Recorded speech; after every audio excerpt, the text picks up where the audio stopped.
The fluorescent lights of the Vanguard Global Logistics Executive Boardroom hummed with a sterile, unforgiving intensity. Walter Vance stood near the massive mahogany table, feeling the weight of his 66 years settling into the marrow of his bones. For 28 years, he had poured his soul into this company. He had built the transit nexus, the invisible digital circulatory system that routed $385 million in global freight every single day. He knew every line of code, every routing protocol, and every hidden fail-safe that kept the massive cargo ships moving across the oceans and the trucks rolling across the continents.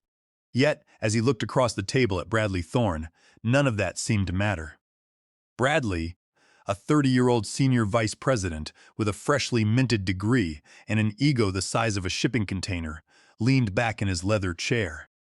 His suit cost more than the average warehouse worker made in a month, and his smile was a sharp, predatory thing.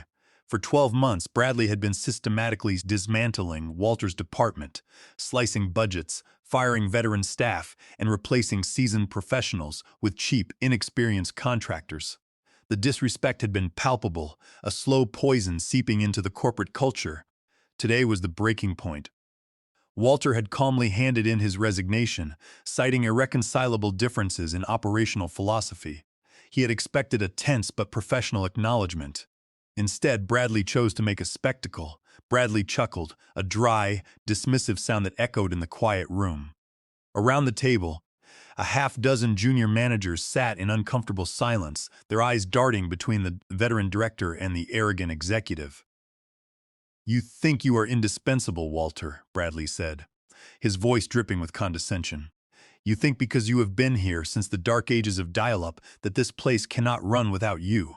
Let me make something abundantly clear. You are replaceable inventory.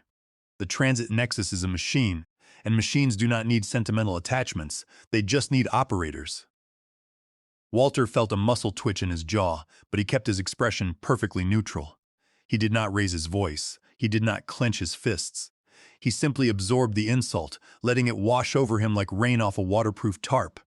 "I have submitted my resignation, Bradley," Walter said evenly. "I will work out my notice period if you wish, or I can leave today." Bradley leaned forward, resting his elbows on the table and steepling his fingers. "Oh, you are not leaving today, and you are not working out a notice period. You are going to go home, cool off, and realize how foolish you are being. You will take back this resignation by sunrise tomorrow, or you will be fired with cause for insubordination. Under the state labor regulations, that means no severance package and no recommendation letter. Consider it." The junior managers exchanged nervous glances, but no one spoke. They were too terrified of Bradley's wrath to defend the man who had trained most of them. Walter looked at each of their faces, seeing the quiet apologies in their eyes. He understood. They had mortgages, families, and careers to protect. He did not hold their silence against them. "By sunrise," Walter repeated softly, his voice devoid of any emotion. "Sunrise," Bradley confirmed, a smirk playing on his lips. "Consider it a generous grace period for an old man who has temporarily lost his senses." Walter did not say another word. He turned on his heel and walked out of the boardroom. He walked down the hallway toward his office, past the framed photographs of cargo vessels bearing the Vanguard logo. He had spent countless sleepless nights and sacrificed personal moments to ensure the freight never stopped moving. When he reached his office, he did not pack any boxes or gather awards. He only took his coat, his keys, and a faded photograph of his son Nolan. Nolan was 30 now, fighting a chronic illness that required incredibly expensive medical care. Walter's mother was also in an assisted living facility, her care entirely dependent on his monthly income. Bradley knew about Walter's heavy financial responsibilities. The threat of firing him without severance was a calculated, cruel strike at his vulnerabilities. Walter walked to the elevator banks. The clock on the wall read 15 minutes past 7 in the evening. The bustling energy of the daytime operations floor had faded into the quiet hum of the night shift. He pressed the down button, the illuminated arrow casting a faint glow on his face. On the ground floor, Otis, the night guard with 12 years of service, looked up from his monitor. "Heading out early, Mr. Vance?" Otis asked, smiling. "Yes, Otis. It is time to go," Walter said. "Have a good evening. You too, sir. Walter pushed through the heavy glass doors and stepped out into the cool evening air. The city lights were beginning to flicker on, casting long shadows across the pavement. He walked to his sedan, his footsteps steady and deliberate. He was not a man prone to rash decisions or fiery outbursts. He was an engineer, a master of systems and logic. Bradley Thorne thought he held all the cards. He thought he could bully and intimidate a man who had spent his life building the very foundation they stood upon. Walter unlocked his car and slid into the driver's seat. He did not start the engine immediately. Instead, he pulled out his phone and opened a secure remote access application. He stared at the screen for a long moment, the soft blue light illuminating the determination in his eyes. Bradley had given him until sunrise, but Walter knew the sun had already set on his time at Vanguard Global Logistics. Under federal cybersecurity guidelines, specifically the Computer Fraud and Abuse Act, Title 18, United States Code, Section 1930, continuing to access a secure network using the digital credentials or biometric signatures of a former employee without express written consent, constitutes a federal felony.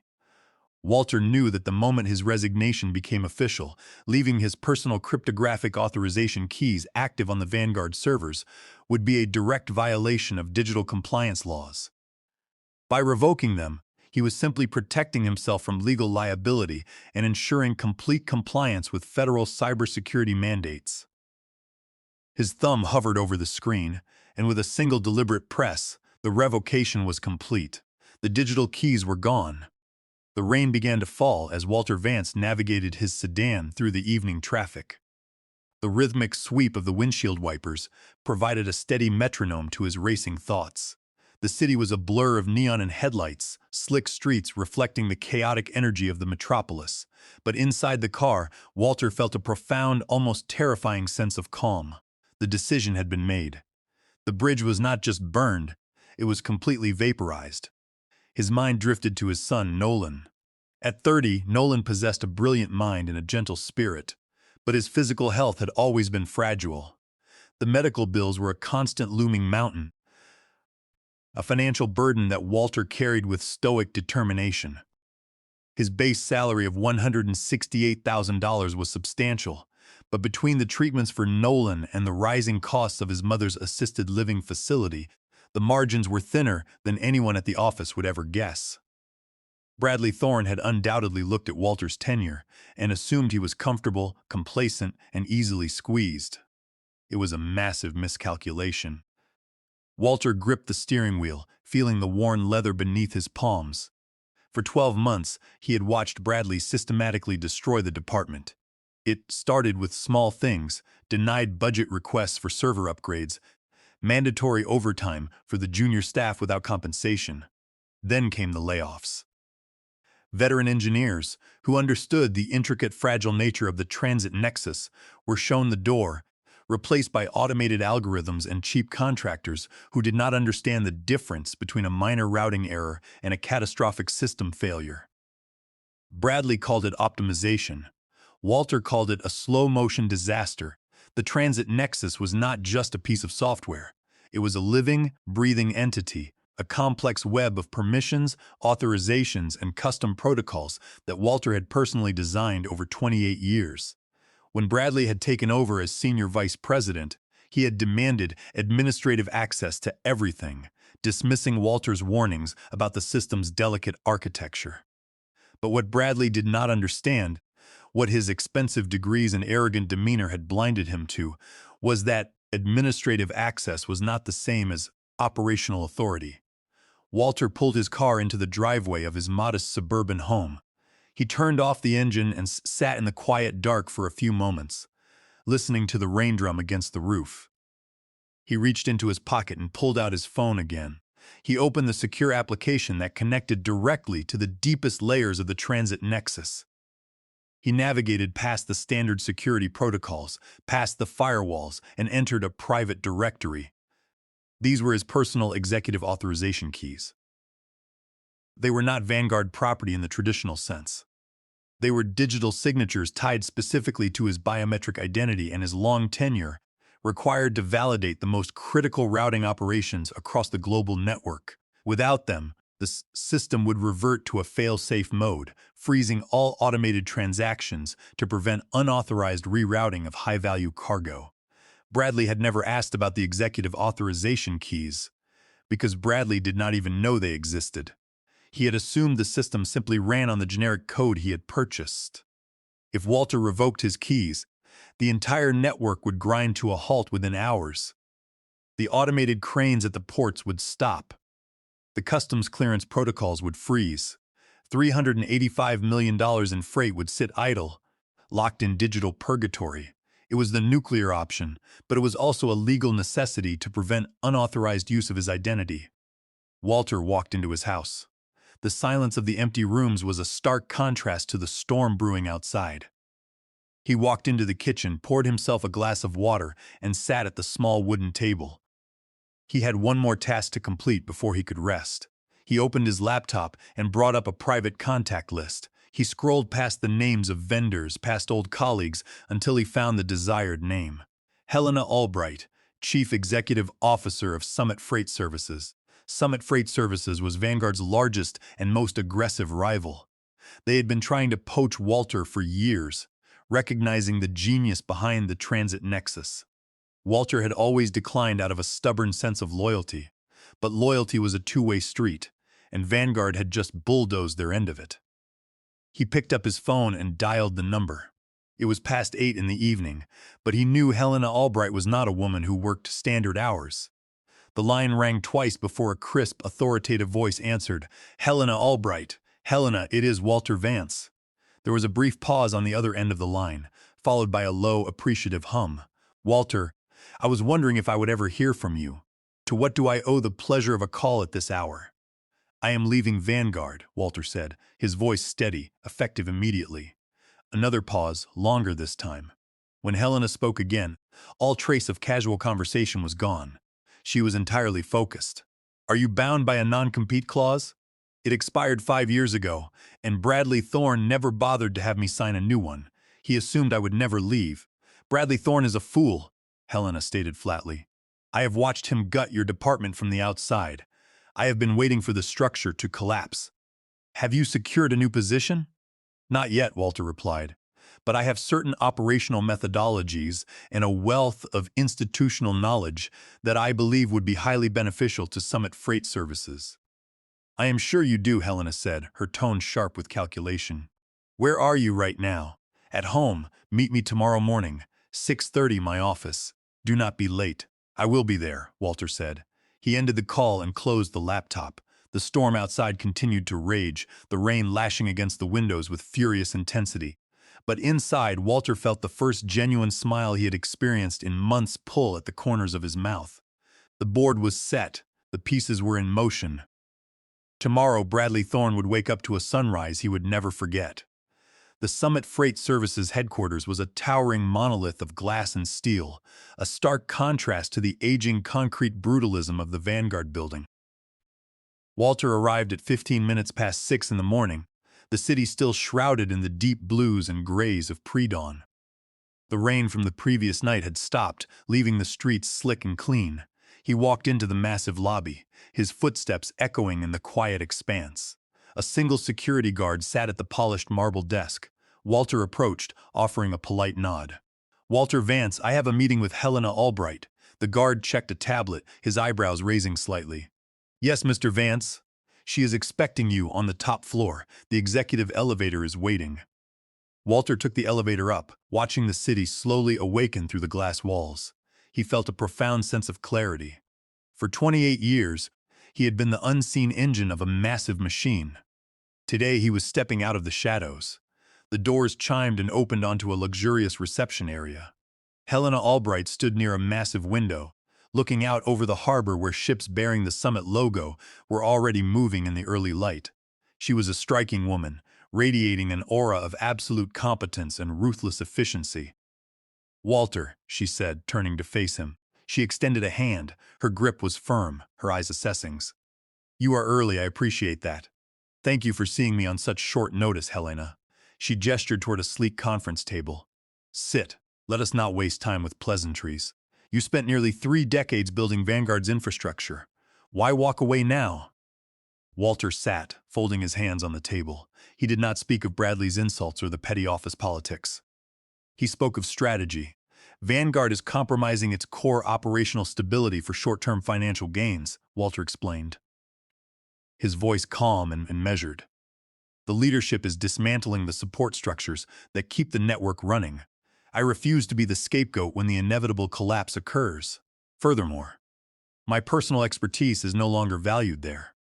Helena poured 2 cups of black coffee from a silver carafe and pushed one toward him. And you believe your expertise is valued here? I know it is, Walter replied, meeting her gaze evenly. I built the transit nexus. I know every vulnerability in global supply chain management. I know how to optimize routing in ways that your current systems, while impressive, have not yet achieved. I can increase your operational efficiency by at least 20% within the first year.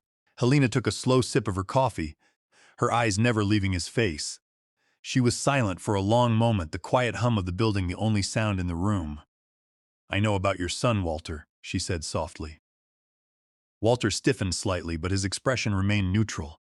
My personal life does not affect my professional capabilities. I know it does not, Helena agreed quickly. But I also know that medical care is expensive. I know that Vanguard pays you $168,000 a year. It is a respectable salary for a director, but it is an insult for the man who actually runs the operations. She set her cup down and leaned forward. Bradley Thorne is an arrogant child playing with adult tools. I have wanted you at Summit for 5 years. You are the invisible backbone of the industry. So let us make a deal. Walter remained silent, waiting. $481,000 base salary, Helena said, her voice crisp and clear. Comprehensive executive health coverage that includes full coverage for your son's specific treatments. A dedicated budget to build your own department, no questions asked. And a signing bonus sufficient to secure your mother's care facility for the next decade. Walter felt the breath catch in his throat, but he maintained his composure. The offer was staggering. It was not just financial security. It was a total, unmitigated validation of his worth. It was the resources he needed to save his family. What do you expect in return? Walter asked. I expect you to do for Summit what you did for Vanguard, Helena said, a predatory smile touching her lips. I expect you to build the most efficient, indestructible logistics network in the world, and I expect you to help me crush Bradley Thorne into dust. Walter took a slow sip of his coffee. The bitter liquid grounded him, sharpening his focus. I accept your terms, Helena. She reached into a folder on the table and slid a contract across to him, along with a heavy silver pen. I had the legal department draft this early this morning. Read it over. Walter did not need to read the fine print. He trusted Helena Albright's ambition far more than he had ever trusted Bradley Thorne's promises. He signed his name with steady, deliberate strokes. Welcome to Summit Freight Services, Walter, Helena said, taking the contract back. You can start setting up your office today, though I imagine you might want to keep an eye on the news this morning. Walter smiled, a genuine expression of satisfaction. I believe it will be an interesting morning in the logistics sector.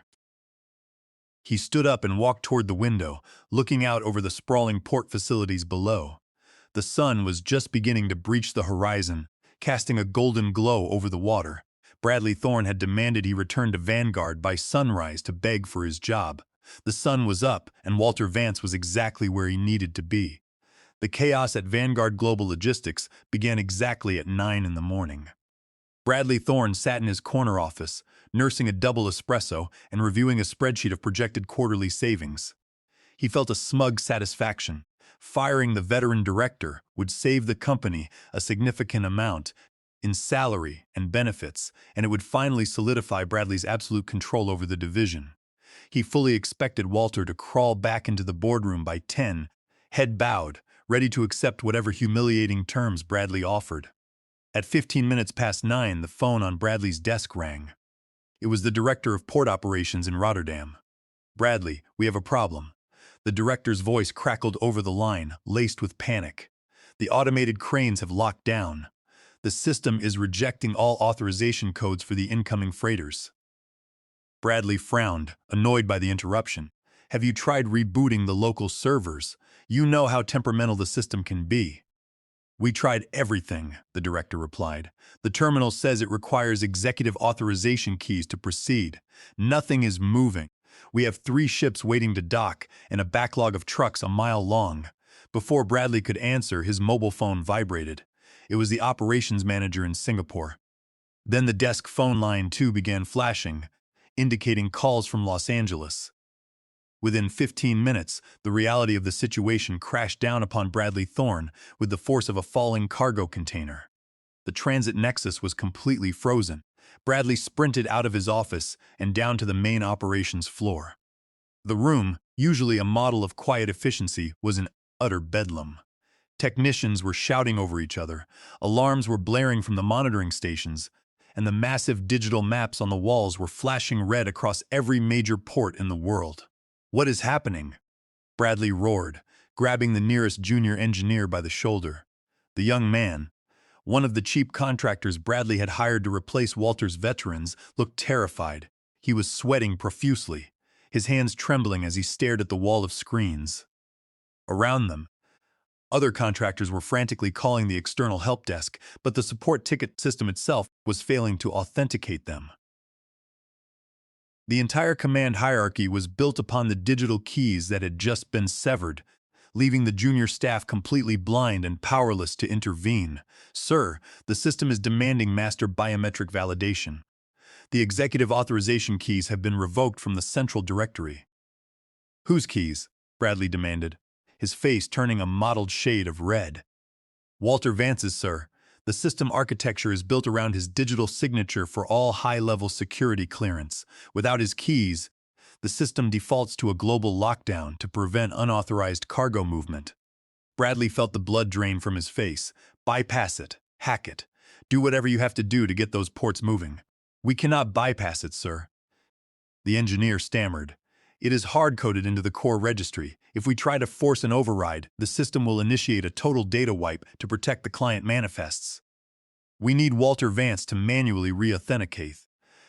Bradley stared at the flashing red screens. $385 million in freight was sitting dead in the water. For every hour a port was blocked, the local maritime authorities levied a fine of $91,000. And Vanguard operated in 40 major ports worldwide. The financial hemorrhage was catastrophic. He rushed back to his office, his hands shaking as he grabbed his phone. He dialed Walter's number. It went straight to voicemail. He dialed again, his heart hammering against his ribs. At 45 minutes past 9, Walter finally answered. "Walter, thank God!" Bradley gasped, his earlier arrogance entirely evaporated. "Listen, we have a massive system failure. You need to get down here immediately. The transit nexus is locked down." Walter's voice was calm, cool, and utterly indifferent. "I no longer work for Vanguard Global Logistics, Bradley. My employment was terminated when I failed to retract my resignation by sunrise, as per your instructions." Bradley felt a cold drop of sweat slide down his neck. The hum of the air conditioning seemed mockingly loud. "Walter, you do not understand the scale of this," he pleaded, his voice rising in pitch. "The entire eastern seaboard is backing up. We have cargo ships idling in the channels, unable to dock because the port authorities cannot verify the security clearance of our manifests. We are talking about critical medical supplies, manufacturing parts, and perishable goods. If this goes on for another hour, the lawsuits will begin." "Walter, please," Bradley begged, the desperation bleeding into his voice. "I was out of line, I admit it. Just log in and authenticate the keys, name your price. We will double your salary. We will give you whatever you want. You called me replaceable inventory," Walter reminded him smoothly. "I suggest you replace me, Walter. The ports are freezing. We are racking up $91,000 a port every hour in fines. The clients are threatening to pull their contracts. The board is going to have my head. That sounds like a managerial issue, Bradley. I am an engineer, or I was. Walter, please." "You cannot do this," Bradley shrieked, his voice cracking. "I did not do anything, Bradley.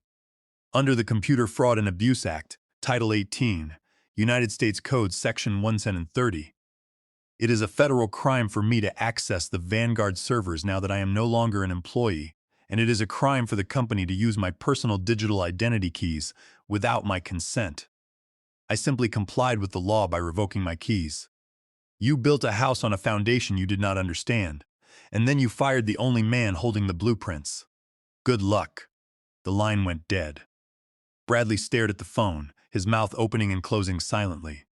He looked through the glass walls of his office at the chaotic operations floor, at the red flashing lights that signaled the end of his career. He was ruined. The realization hit him with sickening clarity. Walter Vance had not just quit. He had detonated the entire company on his way out the door, and he had done it with perfect surgical precision. The fallout was swift and devastating. By noon, the news of the Vanguard Global Logistics System failure had hit the financial networks. The stock price plummeted. By evening, Vanguard had accumulated over $3,500,000 in port fines alone, but that was just the beginning. The delay in shipping critical components caused massive disruptions in manufacturing sectors across the globe. Within 72 hours, Vanguard was facing $35 million in breach of contract damages from enraged clients. The board of directors held an emergency session that lasted through the night. When the dust settled, the bloodletting began. Bradley Thorne was summoned before the board. There was no arrogance left in him, no tailored suits that could hide the absolute disaster he had orchestrated. He was stripped of his title, his stock options were frozen pending investigation, and he was unceremoniously fired for gross negligence. The board members, representing the major institutional investors who had watched millions of dollars of market capitalization evaporate in a single afternoon, were in no mood for excuses. They demanded to know why a single employee had been allowed to hold such absolute control over their core technology. When Bradley tried to shift the blame to Walter, the chairman of the board cut him off, pointing out that Bradley had been warned multiple times about the system's architecture and had ignored every safety protocol to cut costs. The board immediately voted to initiate a civil lawsuit against Bradley to recover the damages, accusing him of gross negligence and breach of his fiduciary duty to the company. The junior managers who had silently watched Walter's humiliation were left scrambling to pick up the pieces of a broken system. They did not understand. Over the next month, the bleeding continued.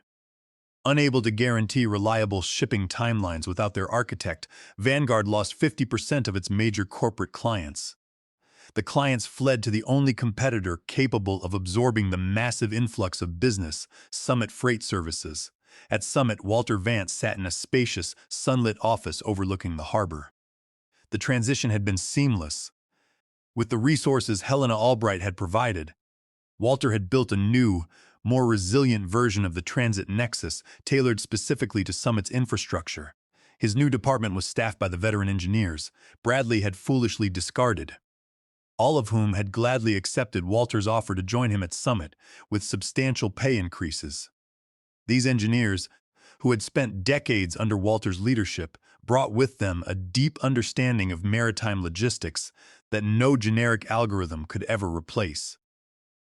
They worked late into the night, not because they were forced to, but because they felt valued, respected, and paid according to their true worth. The sense of camaraderie in the new department was a powerful force, driving them to optimize the new network with unprecedented speed.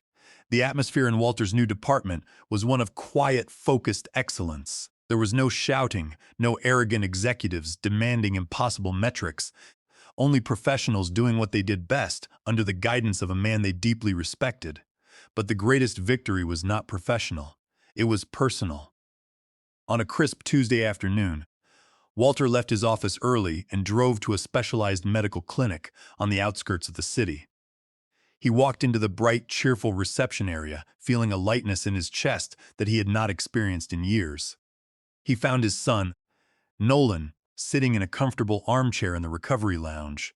The young man looked tired, but the pallor that had haunted his features for so long was beginning to fade. The new aggressive treatment protocol, fully covered by the Summit Executive Health Plan, was working. "Dad," Nolan smiled, sitting up slightly as Walter approached. "How are you feeling today?" Walter asked, resting a hand on his son's shoulder. "Better. The doctors said my markers are improving faster than they expected," Nolan said, his eyes bright with hope. "I cannot believe we can finally afford this place. It feels like a dream." "It is real, Nolan," Walter said softly. a deep sense of peace washing over him. You focus on getting better. I have everything else handled. Later that week, Walter visited his mother at her assisted living facility. With the signing bonus from Summit, he had moved her to a premier suite with round-the-clock specialized nursing care. She sat by a large window looking out over a beautifully manicured garden, looking more comfortable and relaxed than she had in a decade. Walter sat with her, holding her frail hand, listening to her talk about the birds in the garden. He felt a profound sense of fulfillment. He had spent his life building invisible systems to move cargo around the world. But this, securing his family's future, was the most important thing he had ever built. On his drive back to the office, Walter's phone rang. It was Helena Albright. "Walter, I just reviewed the quarterly projections," Helena said, her tone brimming with satisfaction. "We have successfully integrated all of the defecting Vanguard clients. Our operational efficiency is up 24%. You delivered exactly what you promised." "As did you, Helena," Walter replied. "It is a pleasure doing business with a professional." "I heard about Bradley Thorne," Helena added, a hint of dark amusement in her voice.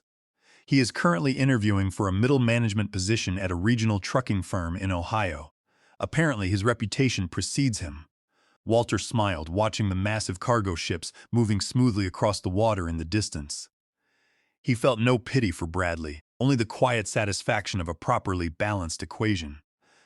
"A machine does not need sentimental attachments," Walter murmured, echoing Bradley's own words back to the universe, "but it does need an operator." He ended the call and drove back toward the gleaming tower of Summit Freight Services. The sun was shining brightly, the shadows were gone, and the future was entirely in his hands.